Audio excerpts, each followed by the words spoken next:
Hey, Stuart, I know. don't forget to turn on the record button.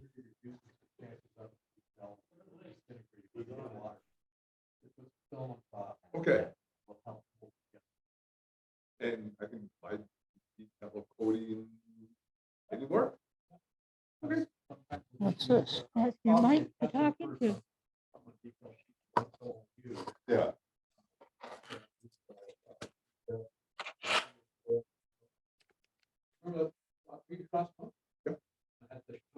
Yeah. I want to fill the glossing of the detail. Yeah. But Okay, I thought you put that on after you do apply the decal. That's and overspray them won't affix them to the sheet so they don't release. No, it like that, close to the sheet, but also on the production details, it's just the detail, it's just like one little piece. Yeah. If when you take it at the water, you sit on a detail. Yep. I think keep that, pour it on the edge, knock off all your. Okay. Now, a lot of these details I use are custom. Yeah. Okay. Interesting. And thank you very much. This kit that's in front of me is my year-end build. I got it from Winnipeg. Mobis is the Mobius is the company that put out the kit. It's the USOSC view from the series of Voyage to the Bottom of the Sea, 1964 to 1968. It's 38.5 inches long and can readily be adapted for lighting and radio control. Now, don't ask me what do they mean by radio control, but other than that, it's been fun. The paint was that paint that they quit making. No, one. Yeah, mate, that's it. And it's the 8, what is it, 8, 6?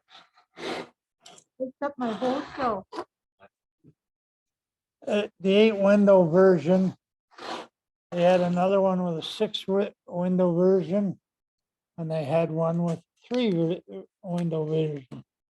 And the only decals you got with it was up here or down below has got a wall map of the world, and the stripes on the missile was the only decals. You can buy decals for it, but I didn't know it until after I built the thing. But it was fun building. Oh, yeah. You want the little yellow one there.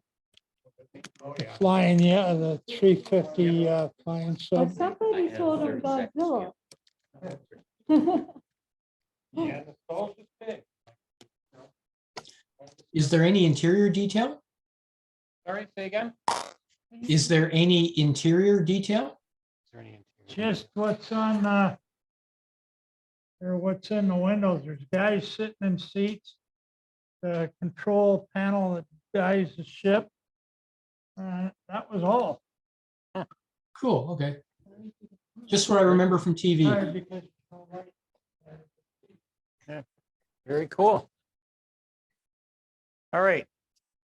That's on the tables. Anyone else have any before we take a break? Because then Frank's going to be doing a weathering demo. He's brought some of his toys. He's going to educate us.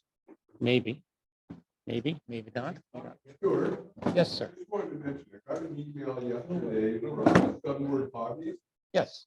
Later on in December, they are going to be getting a wing mat wing kit. Oh, Sunward as well. Interesting. They're not works yet at what the price is going to be, but once they know,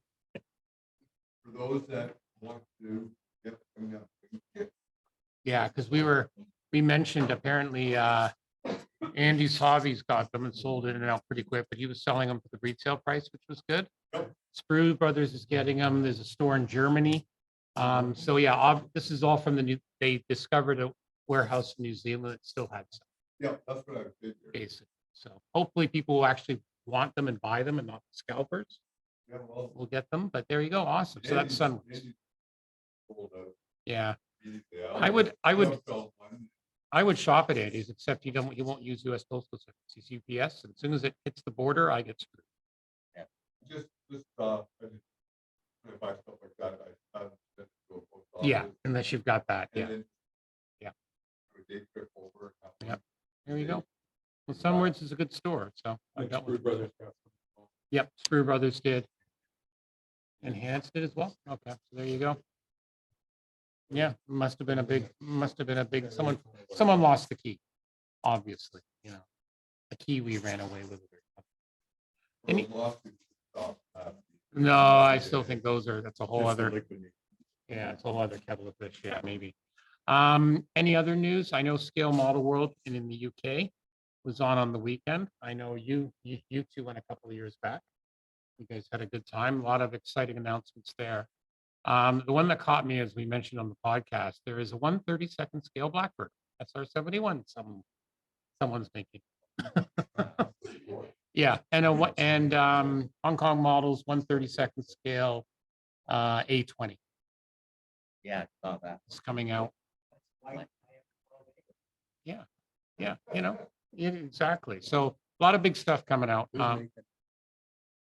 Some heritage aircraft. I had never heard of them before. They've made a few things.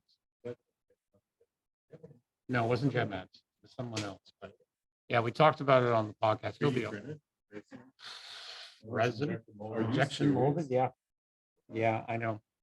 So it was. I may have shared it. I'll have to find. Yeah, it's still very early. But yeah, a lot of stuff. People's commentary generally was it seemed a bit quieter than pre-COVID, but everyone seemed to have a hell of a good time. So a lot of major announcements, of course, by all the players. So, you know, because, the hobby's dying, right? That's what we keep hearing. So, It's not fine. It's more expensive. well, everything is. Everything's getting expensive. All right. Does anyone else have any other news or announcements? I know, Peter, anything new from Neo Tokyo? Any new things in?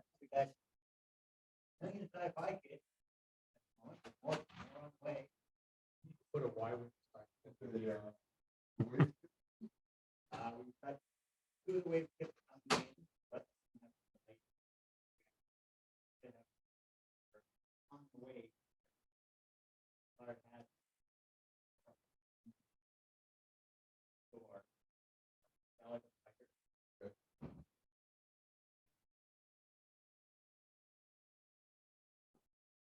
I know I was there a couple of weeks ago and yeah, they were like stuffed. He had unboxed kits everywhere.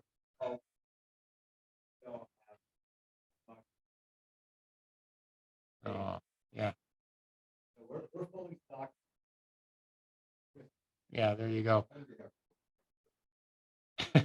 Rofdale's got a bunch of stuff in, both armor and aircraft. Steve, how about Hobby and Toy?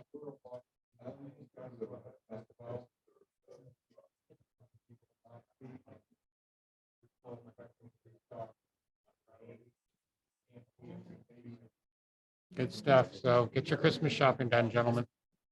Get your lists. Okay, we will take we'll take about a 15-minute break. Just after 8, we'll get back together. There is a 50-50 draw. 50 draw, including that very nice kit. Thank you, sir. Check it out. And yeah, have fun socializing. Hey, Stuart, what's the kit? It's a P-47. Bubble. Oh, nice. Bubble canopy, 48 scale from Hasegawa. Yeah, I think so. All right. I'm going to turn off the mic for a few minutes, Jeff, and save the battery. That's fine.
Jeff, can you hear me now?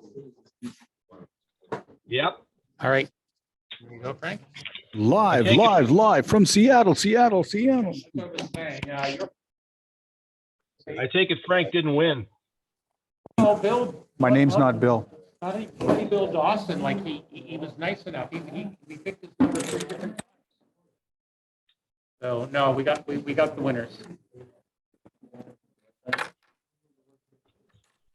All righty. So you have about 25. You just let me know. I will throw something. I will prattle. Feel free. Throw Bill at me. Throw Bill at you. I don't know. If I can. Oh, man. All right, here's Frank to do weathering pencils. All right. So, Gentlemen, it's always about the latest and greatest. So I actually started to fall in love with these weathering pencils. So I have a small pack here. You can see these Broughdale. So the first time I saw these, I asked what are these? Oh, it's something you can use for pencils. So I bought a pack for $11. I do Russian tanks, so the green and brown kit seemed perfect. It comes with sepia sand, dark green, light green, and olive green. And basically, these pencils just have a really, really soft, oily pigment in them, and they're water-based, so they work well with water. So they were simple. I went online. AK's got a few videos, not the best, and just started to play around with them. And it was a match made in heaven because I do a lot of armor and we weather. So I went to Heritage Con and spent my allowance on the full load. So this is the entire set of 37 pencils. Comes in a box, or if you're lucky, you can get it in Dad's old tool kit bag that we used to have. There's 37 in the set. I've got extra packs. I threw them in here just to keep them all together. And they're fantastic. You can use them dry, but they work really well with water. You can use them with other mediums. So I brought a little bit of oil paint and a pigment just to show how you can layer it. But it's as simple as if I grab, there's 3 shades of rust that come with it. So if I wanted to rust up, for example, the exhaust on this Mark III, make it easier to see. The pigment is so light that we just dip it in the water, and then we just start to dab it on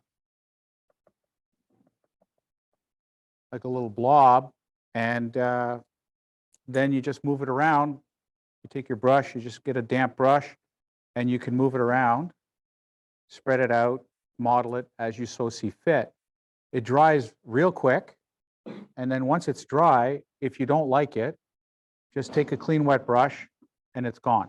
You just wipe it right off. So can you see that on there? Okay, yeah. So there's a little bit of rust. I'll put some really light. So I'll just mix them together and tap on some of the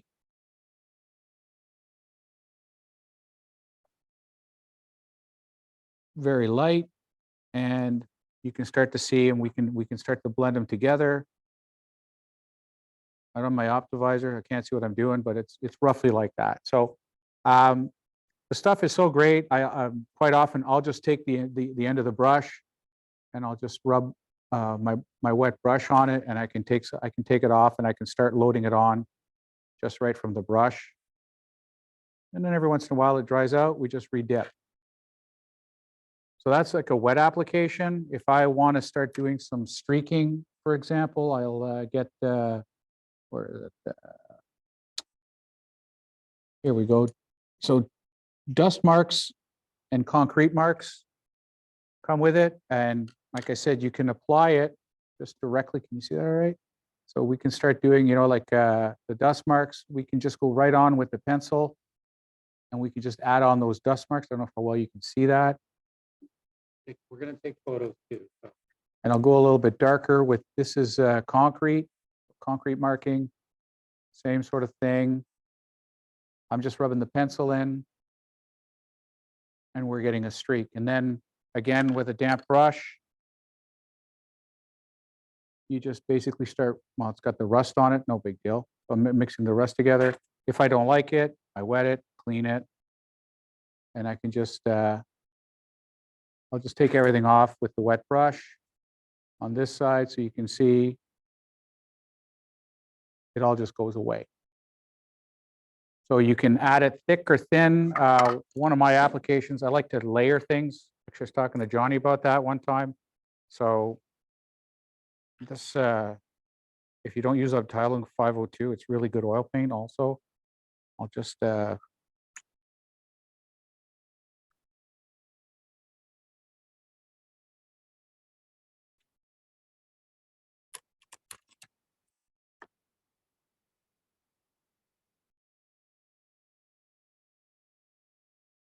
I've just darkened the area with a bit of oil paint in here with some sepia, just to give it a bit of, say, a staining look. And because it's oil and this isn't, I just go to, where's my, here it is, my sand. Dip the sand in, and then right over the oil, I can just add some sand for a sandy deposit.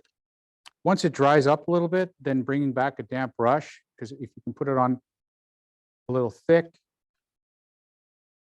So it's still a bit wet, so I can spread it out. I can give it that bit of a look, but then once it dries within about a minute or two, just give it a sec, and then you can take a damp brush, and then you can start adding to it, spreading it out. But it's right on wet oil already, and they're not mixing. One's water product, right? One's oil based. So I like it because I can start to layer dirt on. It's the same thing with, if we go back to the exhaust, right? My exhaust is nicely rusted. I go, okay. Now I'll just add my little bit of, right, soot staining sort of thing and blend it all together. And the same would work for aircraft models, right? Like the product here called smoke. So even if you just buy the metal and the smoke, where's the smoke? Come on, brain, where'd it go? Here we go. Smoke. It's just a pencil. It's called smoke. But when you apply it, I'll just put a big dollop on here.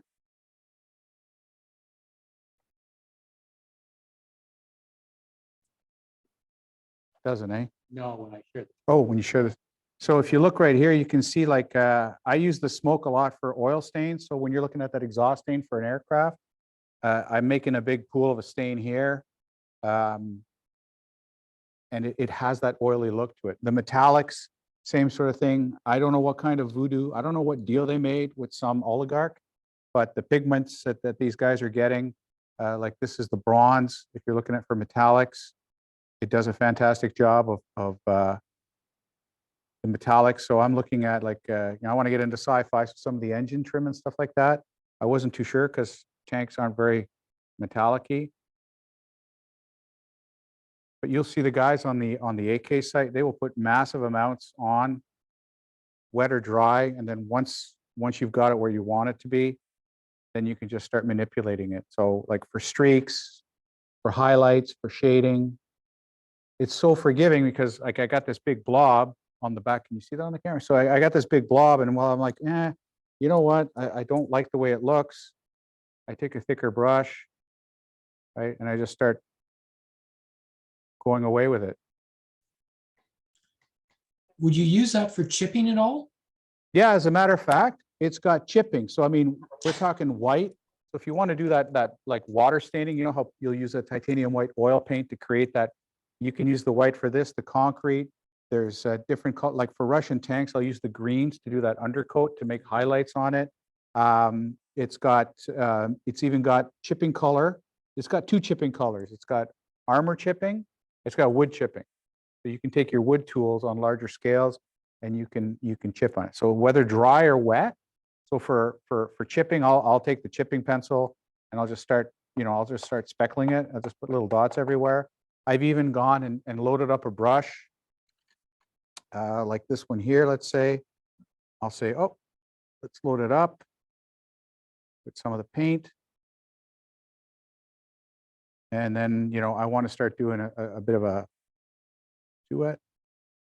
I want to start putting a splash on it. Boom. That's just right off the end of the, you can see me doing it on the table, but right off the end, I can start speckling it with dust or schmutz. I did that on the side of the little T28. I just took the dark brown and I just started spritzing it on the side, and it goes. And then if you don't like it, wet brush, gone. And then when you're finished, I always just put a clear coat of whatever on it, seals it in, it's good to go. So I've seen, there was one picture I saw a gentleman, he took a Mark IV Sherman and was painted green, and then he started adding some of the rust and chipping and gave it this amazing kind of worn look with the metal. I'm not at that level yet. Like, I'm just still trying to learn this stuff. But this was a good price, so that's why I bought them all and figure what the hell.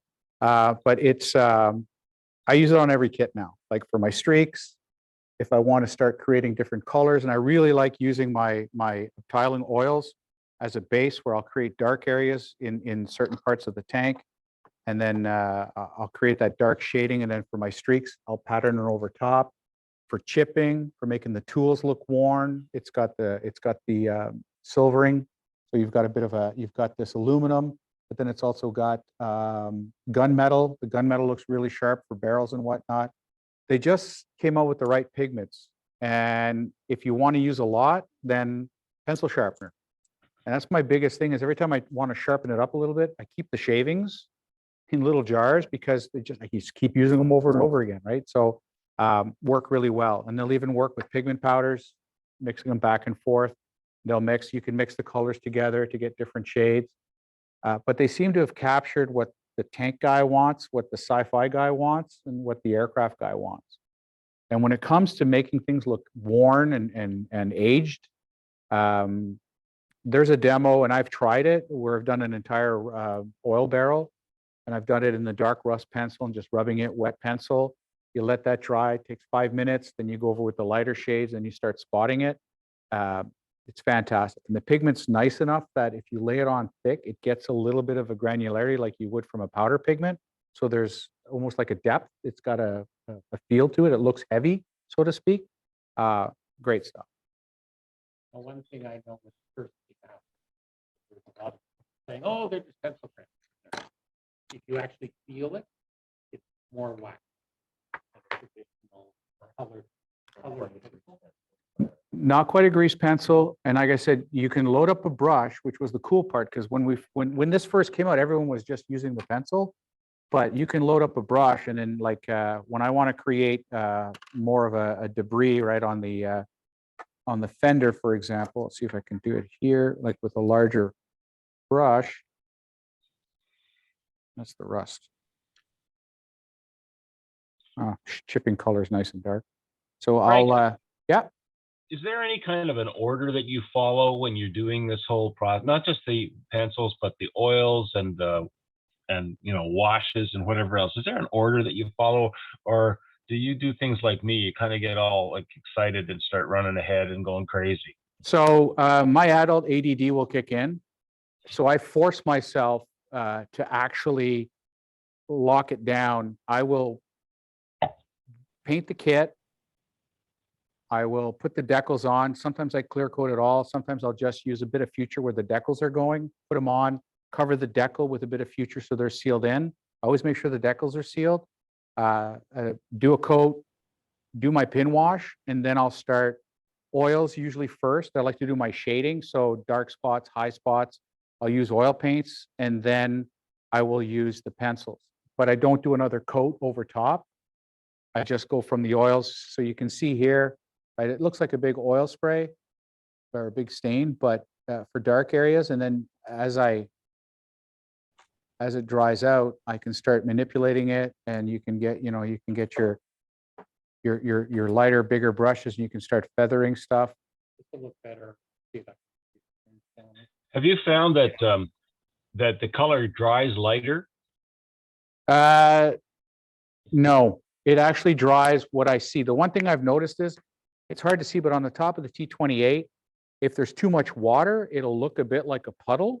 So you'll have sort of an area in the middle where there's no pigment, and it's just kind of like the outline of the puddle. But then I just go over it with a bit more inside, makes it nice and smooth. But once it dries, if you don't clear coat it and it dries and you want to fix it later, wet brush, and you can sop it all up and it'll disappear. You can feather onto it. I'll put different colors. So I'll do a sepia base, and then I'll do, I actually do a sepia paint, and then I'll stick on what's called earth. I'll put it on earth, which is a little bit lighter than sepia, but still brown. And then I'll go on with the with like the sand, and then I'll throw the dust over top. So this one here is starting to dry out. And once she dries out properly, then I can go over it for, it won't take very long to take the sand and then start adding my sand to it. And depending on how wet it is, I try to keep the water away, but now, I'm already starting to blend these together and make it look like a pool. So, but yeah, if any of you use Prismacolor, if I don't know, I've used Prismacolor before for tank tracks and stuff. I liked it. It was expensive, not the high school set you get at Walmart, but the art set worked well. Then I bought some Stadler to try a Stadler pencil out. They're high-end ones. This was good. These are just something completely different. They're just more waxy. There's something in the pencils. I mean, AK will tell you what it is. I didn't bother looking. It's just voodoo to me, but it really manipulates itself well. You can load it up heavy, you can load it up light, but it's so forgiving. So when you go, oh, I've over-weathered it, you just a wet brush, gone. Or you manipulate your streaks. Big thing I found is they purposely, it's really hard to overdo it. It goes on very light. You can be very, first time I tried it with the dry application on aircraft, you were like, I don't see very light layers. It's very, very, very forgiving. Yeah, I watched the demo of the AK guy a couple of years ago. And it like told me right there. Yeah. The videos are not good. They don't do as good a job. I bought all the AK liquid weathering stuff, their dust and dirt and their sand, all the enamel based stuff they sell. I don't like it as much. The product gets chunky, it settles too quick if you don't use it right away. So it is kind of shitty in that respect. I wasn't as big a fan as I thought I would be. And you can start to see how like this is starting to dry itself out and I'm getting multiple colors on it. So when you want to do like really nasty spills, and then again, this should be pretty clean, right? I can feather this out and you can see the droplets will start to, I can merge them together. I can do what I choose and it blends really nice. So when you're starting to look and I was watching Glenn Colley, president of IPMS Ottawa, he did a thing with a V1 rocket diorama and he was using pigment powders and stuff. And I was like, dude, you know what? Get yourself some of these pencils. And like, when you're doing the outline of bricks and you want to have that mortar color in the middle, just use the pencil, scrape it in there, and you can just use a little bit of moisture to suck it all back in and it just looks flawless. So I think I paid $80 for the set of 37, $78, which is actually pretty good because you get 5 for 10.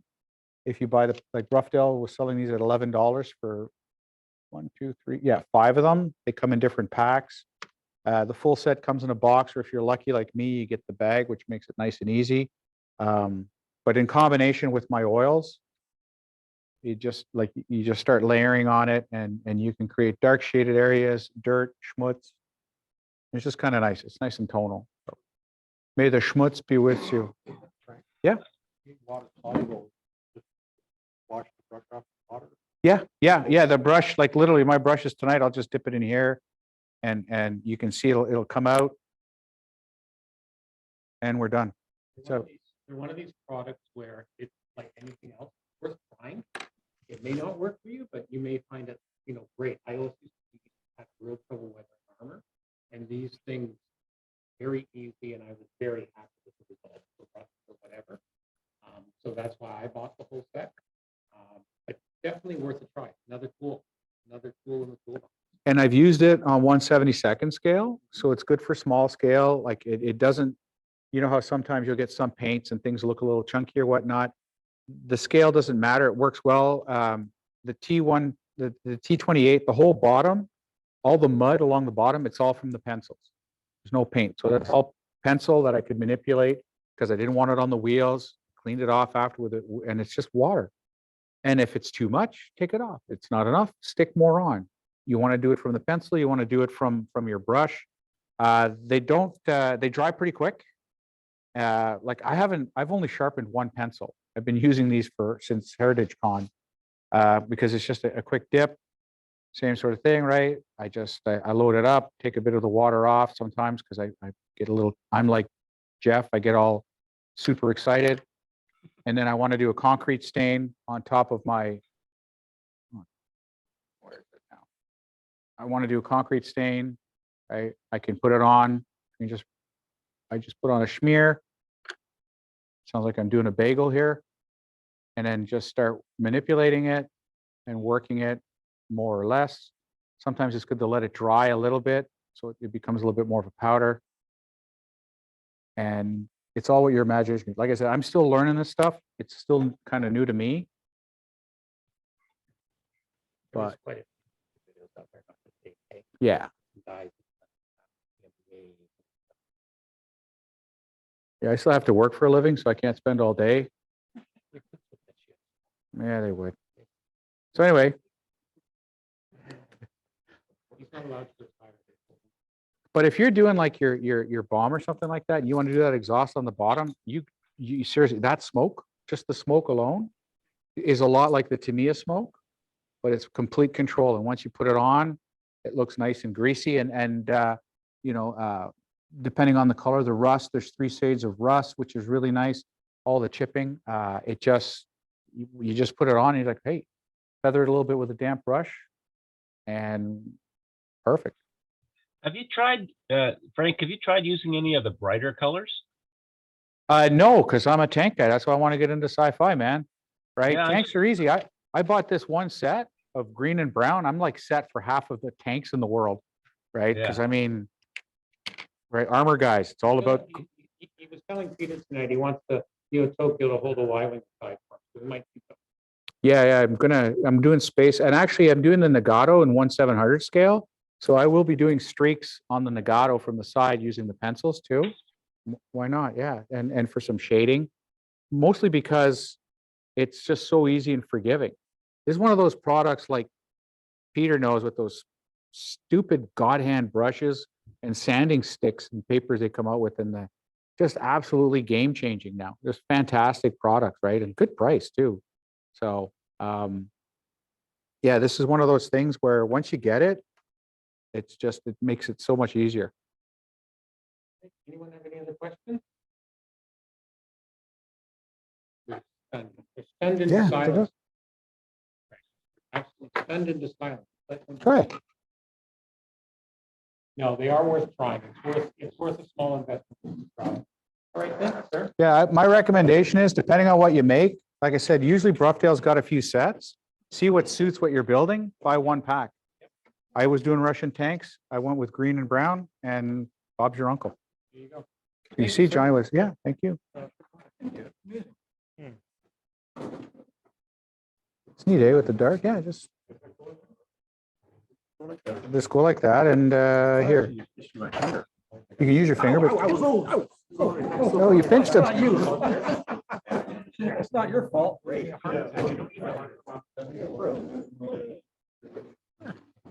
That was excellent. Thank you. If I let that dry, finish it, and came back the next day, and it wasn't dark enough, I just. Go over it, do something else, yeah. As long as you don't clear coat it, you don't cover it, you let it sit. Like if I wanted to fix this model, I can see the gray is nice and dry now. So if I'm like, yeah, I don't like it, where did I give you my water here? Right, so.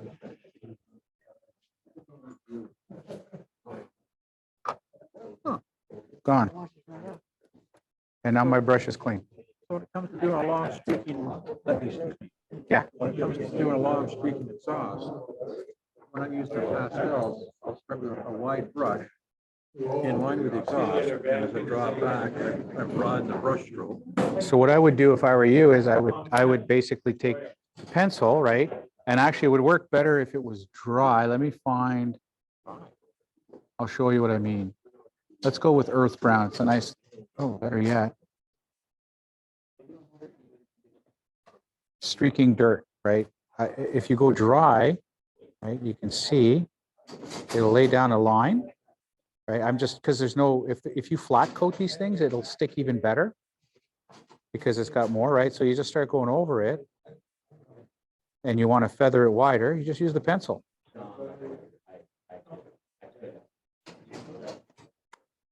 And then you go, okay. Now that would just take a damp brush. Yeah, so I'm just making sure the other color's off. I've even dampened my finger and I'll start going on it.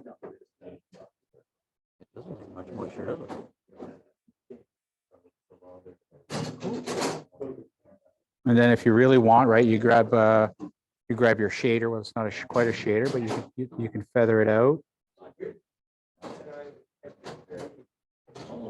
And you go, yeah, it's not bad. You know, maybe a little bit less. You make like this one's not damp, but you can see how you can just all that control. Or you say, you know what, I'd rather do it.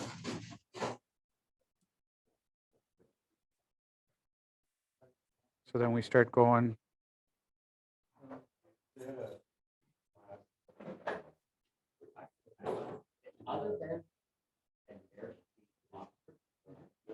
You see it's going on wet. It's not very.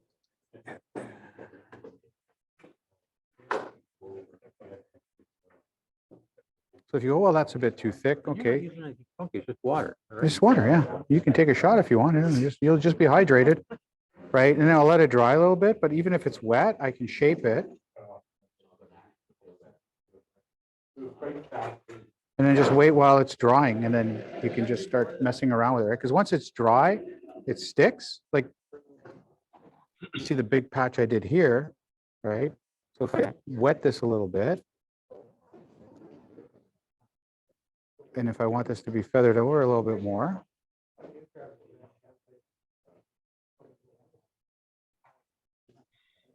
As long as you haven't sealed it. yeah, as long as you haven't sealed it, you can start manipulating it. And so feathering it now, right, you can see it's blending it together.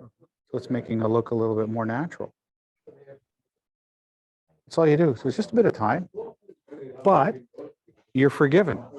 Like it's just, I'll get to, you know, I'll get to you later.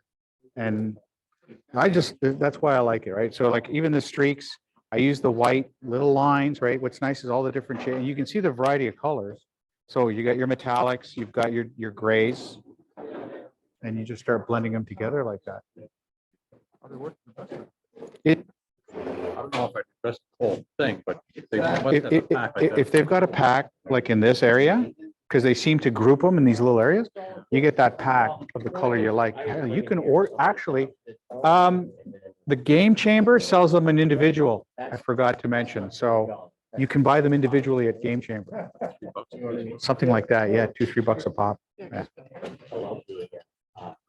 I know the Sunworth has a full kit for like 76 or 78 bucks. I think I paid 78 from Panda Hobby. Yeah. And like that is probably what most guys are selling it for if they're not gouging you. So that's how I've seen it. And I saw this, my wife, she's like, oh, it just makes sense for you to own that. I said, I love you too, honey. So she okayed this purchase. Well, I looked at them at Heritage Con, but it was one of those things that's like, oh. Well, he only brought one of these because this was a new sort of limited thing that they were doing. You're putting the pencil in. Do you have to wait for the tip to dry or? No, I don't bother. Well, that's what the sleeve's for, right? There might be some staining in here, but not much. Yeah. What am I missing? 8? Where's my 9, 10? I'll probably put them in here. Oh, yes. Good night, Jeff. I'm going to miss you terribly. Oh, yeah, really. Okay, Jeff, Yeah. Mr. Drysdale's paid his dues. He's Oh, paid his, excellent. Great. he's paid his dues, but more importantly, he's saying he has a 1/350th Yamato too. So, or Yamato. Yamato, for God's sake, for God's sake. You do your Yamato, Yeah. I'll do my. Yeah, so- And then you do your Felixstowe and I'll do my Yamato. See, I think a 2-kit group build from the period. There we go. There we go. Tom, we're So separated. each would be what, a year or two project? Easily. Yeah, yeah. No, because you said there was some hull detail done. Hang on, let me switch you over. Actually. And you can get it here, Tom. He's going to show you. Oh, hang on, I got to turn off on the other one. Yeah, hang on a sec, Jeff. I'm going to move the thing over. Mine actually waterline when I do it. Just Wow. a second. There you go. He's got the one with all the photo etch and all the deluxe edition. So I got the Pontos set. What scale is that? 1/350? Yeah. Holy cow, that's large. It's a biggie. Yeah, I don't know if the focus shows up on this. Or, Close enough. I love this, at the inside of the, when you make the conning or the main tower, the citadel. It's got the. Yeah. parts of it.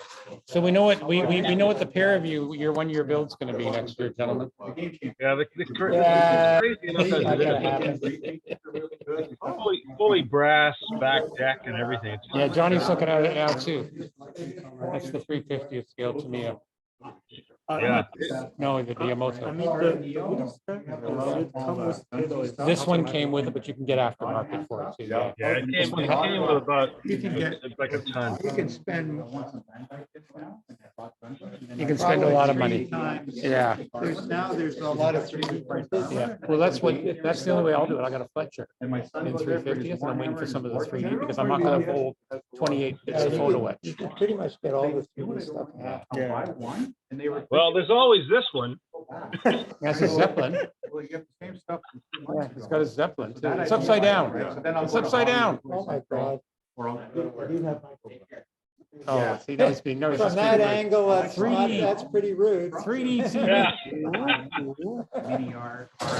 So we're keeping him out of trouble. Yeah. So, yeah, so Markham down is paying his dues. Okay.